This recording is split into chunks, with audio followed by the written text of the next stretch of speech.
বাংলাদেশের রাজনীতিতে এখন ডক্টর পিনাকি ভট্টাচার্যের যে গুরুত্ব, এই গুরুত্বের সঙ্গে আপনি কার তুলনা করবেন?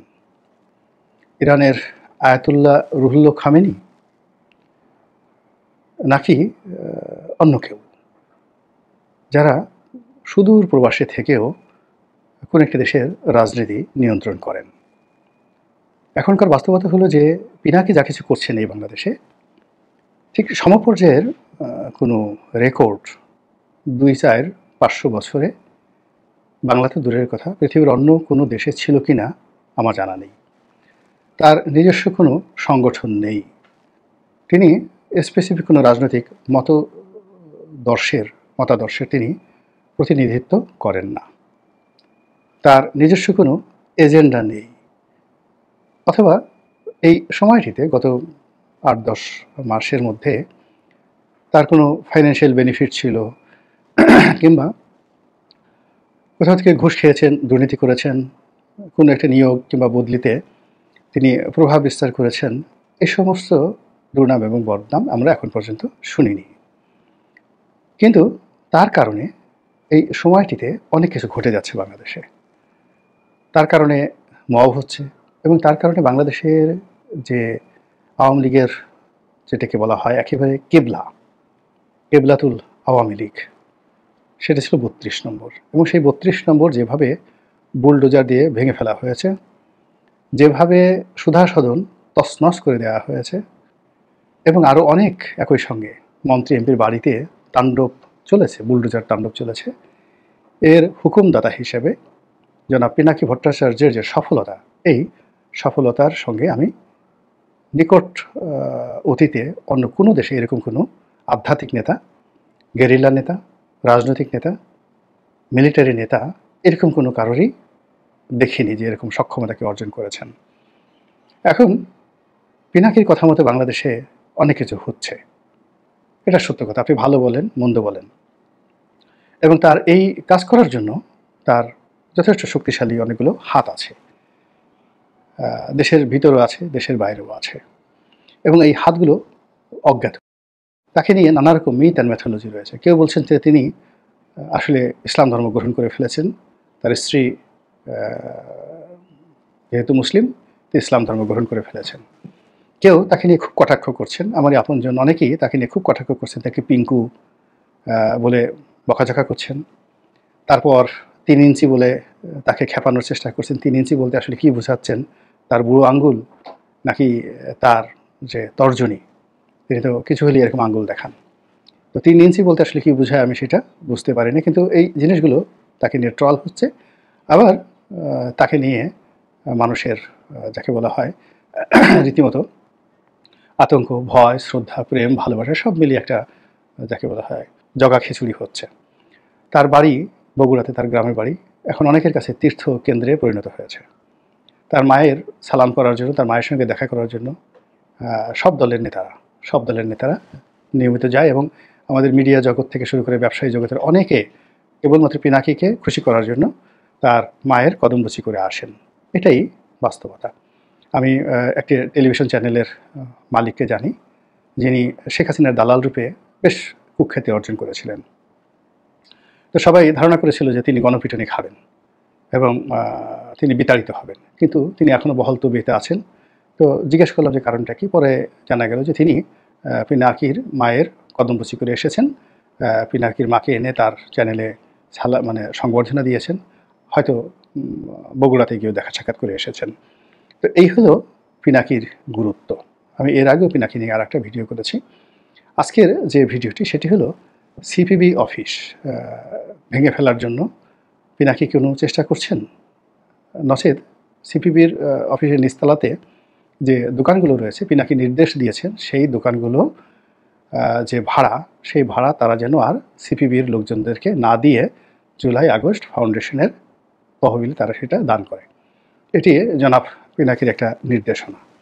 এখন সেই নির্দেশনা তারা মানবেন কি মানবেন না, আগামীতে কী হবে কি হবে না, এটি নিয়ে সারা বাংলাদেশে পক্ষে বিপক্ষে আলোচনা হচ্ছে। পিনাকি বিরোধী যারা লোকজন রয়েছে তারা ট্রল করার চেষ্টা করছেন যে পিনাকির এই যে সিপিবি ভবন আক্রমণ, এটি ফ্লপ করেছে। পিনাকি আবার এটা যাকে বলা হয় তার ইউটিউব চ্যানেলে তিনি লিখেছেন, স্ট্যাটাস দিয়ে লিখেছেন যে তার এই বক্তব্যের পর সেই সিপিবি অফিসের সামনে ব্যাপক পুলিশ প্রহরার ব্যবস্থা করা হয়েছে। জনগণ সাড়া দেবে সময় মতো, কিন্তু পুলিশ যে সবার আগে সাড়া দিয়েছে এটাতে তিনি সন্তুষ্টি প্রকাশ করেছেন। এখানে কেউ কেউ পিনাকিকে ভারতের দালাল বলার চেষ্টা করছেন এবং ভারতের এজেন্ডা বাস্তবায়ন করার চেষ্টা করছেন। কেউ কেউ তাকে আওয়ামী লীগের দালাল বলছেন। আবার আওয়ামী লীগের যারা লোকজন রয়েছেন তারা তো পিনাকিকে পারলে এখনই শুলে চড়িয়ে দেন। তো এই অবস্থাতে আসলে পিনাকির রাজনৈতিক ভবিষ্যৎ কী, অভিলাষ কী, তিনি বাংলাদেশে আসবেন কি আসবেন না, কিংবা ফ্রান্সে তার ভবিষ্যৎ কী, এই বিষয়গুলো সম্পর্কে আমি কিছুই জানি না। তবে এখানে সবার আগে বলে নেওয়া ভালো যে পিনাকিকে আমি পিনাকি কেন বলছি, এর কারণ তিনি অত্যন্ত সম্মানিত ব্যক্তি। সবাই এখন তাকে পিনাকি দাদা বলেন। তো সেক্ষেত্রে দেখা যাচ্ছে যে চেহারা শুরুতে যেন পিনাকি আমার সেই বয়স্ক মনে হয়, কিন্তু জন্ম তারিখ দেখেন 1967, আমাদের সমবয়সী। তো সেই কারণে আমি তাকে পিনাকি বলছি, জনাব পিনাকি বলছি। কিন্তু মানুষজন যে তাকে ভক্তি শ্রদ্ধা করে এটা আমি বেশ সচেতন, এবং একই সঙ্গে তাকে নিয়ে যারা ট্রল করে, গালাগালি করে, সেটাও সচেতন। তাকে যারা ভক্তি শ্রদ্ধা করে আমার আপনজনদের মধ্যে তারাও আছেন, আবার তাকে খুব গালাগালি করেন, ভীষণ রকম গালাগালি করেন। কেউ জোনাকি বলেন, কেউ পিঙ্কু বলেন। তো তাদের অনেকের সঙ্গে আমার ভালো সম্পর্ক। আবার পিনাকির সঙ্গে আমার কখনো কথা হয়নি, দেখা হয়নি। সম্ভবত বিচিন্তা অফিসে আমরা একদিন পাশাপাশি বসে দুজনেই সম্পাদকের সাথে কথা বলছিলাম।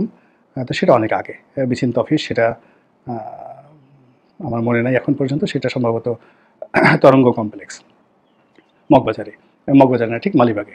ব্যারিস্টার সদীশ শেখের অফিস ওখানে ছিল। মিনার মাহমুদ যখন এটার এডিটর ছিলেন। তো এনিওয়ে, এই দূর থেকে তাকে দেখেছি। শাহবাগ আন্দোলনের সময় তিনি খুব অ্যাক্টিভ ছিলেন, আমি সংসদ সদস্য ছিলাম, কিন্তু আমাদের আসলে সামনাসামনি কখনো পরিচয় হওয়ার সুযোগ হয়নি। ইউটিউবের মাধ্যমেই তিনি হয়তো আমার ভিডিওগুলো দেখেন, আমিও তার ভিডিও দেখি, এই পর্যন্তই। এখন পিনাকি নিয়ে যে আলোচনা, সে আলোচনা হলো যে সিপিবিকে তিনি যে টার্গেট করেছেন এটা এখানে থামবে না।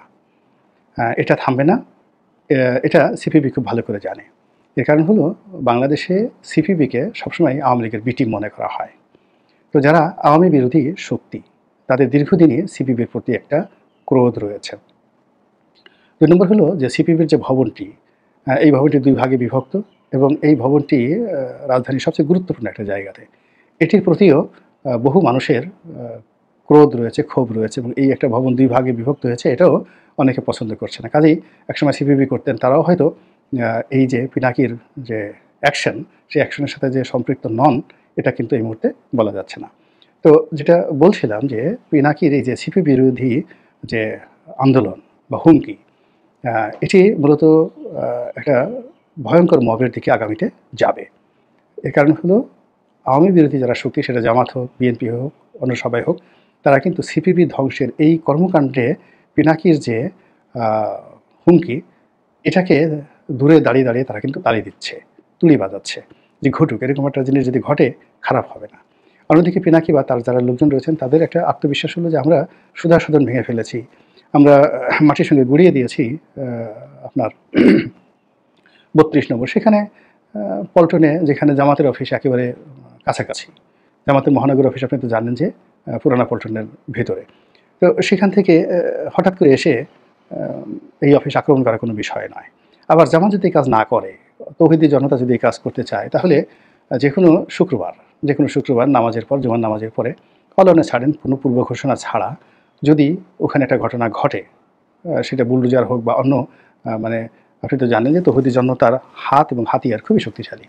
তারা যদি এক একজন এক একটা করে হাতিয়ার হাতে নেয়, তাহলে ওই ভবনের ইট ভাঙতে ২-৩ ঘন্টার বেশি সময় লাগবে না। আর এই সময়ের মধ্যে জল কামান আসতে আসতে কিন্তু অনেক কিছু হয়ে যেতে পারে। তো কাজেই সে যেহেতু এই ঘোষণাটা দিয়েছে, এটাকে থানা পুলিশ প্রশাসন যারা আছে তাদেরকে কগনিজেন্সে নিতে হবে। এর কারণ হলো এটা তার জন্য একটা জীবন মৃত্যুর বিষয়, জনাব পিনাকির জন্য। তিনি যদি এটাতে ব্যর্থ হন, একেবারে ব্যর্থ হন, আগামীতে এই ধরনের কোনো কর্মকাণ্ড তিনি আর করতে সাহস পাবেন না, আর কেউ তার কর্মে সাড়াও দেবে না। আবার তিনি যদি সফল হন, তাহলে তিনি বাংলাদেশে রাজনীতিতে একটা নতুন মাইলস্টোন তৈরি করে ফেলবেন, এবং সেই মাইলস্টোনে তিনি অনেকের গ্র্যান্ড মুফতি, অনেকের গ্র্যান্ড ইমাম হিসেবে তিনি স্বীকৃতি লাভ করবেন। এমনকি তিনি এই যে বাংলাদেশের যে তথাকথিত গ্র্যান্ড মুফতি, সেই গ্র্যান্ড মুফতিকে যদি বলেন যে আমার সাথে এসে ফ্রান্সে দেখা করেন, এসে কদমবুচি করে যান, তাহলে দেখা গেল যে সেই তথাকথিত ভুয়া যারা গ্র্যান্ড মুফতি রয়েছেন, তারাও গিয়ে পিনাকির কদমবুচি করে আসবেন। এরকম একটা অবস্থা সৃষ্টি হবে সিপি অফিসের এই সফলতার